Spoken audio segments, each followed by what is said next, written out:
Stunning new developments on the missing jumbo jet. These details first reported by ABC News. Someone who knew what they were doing turned off two key tracking devices in the cockpit, one at 1:07 a.m., the other at 1:21 a.m. That's a 14-minute gap, cutting off contact with the plane.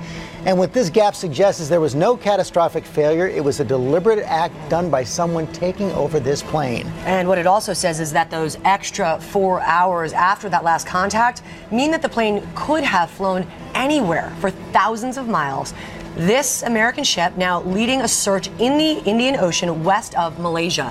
And David Curley is here today with all this brand new information. Good morning, David. Good morning, George. This is a massive expansion of this search area. If you look at the map, 4 hours at 600 miles an hour, you're talking about a 2,400-mile area that now could be considered part of the search zone. But we have also learned from U.S. sources that they believe some of the communication systems, as you mentioned, were intentionally turned off at different times, meaning this was not a catastrophic failure.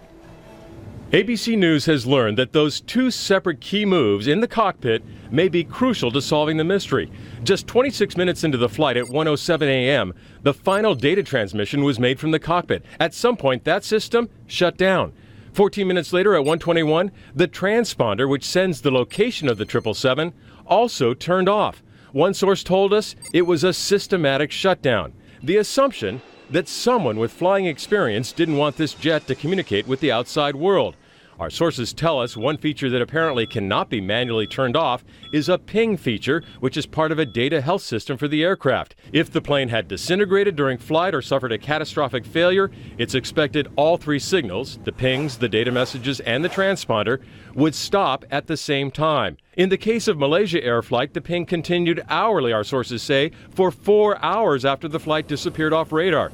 That ping may not tell us where the plane actually is, but at 600 miles an hour, it could be 2,400 miles from Malaysia, which is why the investigation is expanding into the Indian Ocean this morning with U.S. vessels moving in that direction. And George, this is a very big ocean, and it's even deeper than some of the places that we found the wreckage from the Air France accident several years ago. And we should emphasize right now this idea that it was a deliberate act, potentially sabotage, the leading theory, but not the only theory. Absolutely.